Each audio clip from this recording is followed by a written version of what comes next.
आगे देखते इस वीडियो में क्या होने वाला है और लाइक और सब्सक्राइब करते रहना।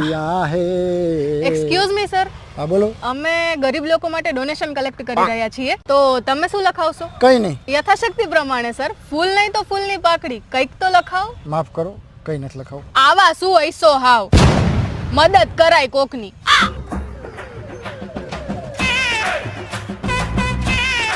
કેટલાક છો આવા? બોલ તારું નામ. દેવ રાવલ. Mobile number? ચા છે મોબાઈલ? મોબાઈલ જ નથી. મોબાઈલ નંબર ક્યાંથી આપું? એડ્રેસ બોલ, તારું એડ્રેસ બોલ. બસ સ્ટેશન, રેલવે સ્ટેશન, ગીધાભાઈ ચાની કીટલી, સતીશભાઈ ઘંટી. પૈસા નથી, હારા કપડા ક્યાંથી લાયો? આપણે અહીંયા માનવતાની દિવાલ નથી, અહીંયાથી લાવ્યો આ કપડા. આ કપડા અહીંયા મૂકી જાય, જરૂરિયાતમંદોની લઈ લઈ અહીંયાથી. આ ચપ્પલ અહીંયા પડ્યા હોય, હારા મેલા બૂટે હોય, પણ મને ચપ્પલમાં સારું લાગે. પૈસા ભેગા થાય ને એટલે ગમે ત્યાંથી તને ગોતીને સૌથી પહેલો કોન્ટેક્ટ હું તારો કરીશ.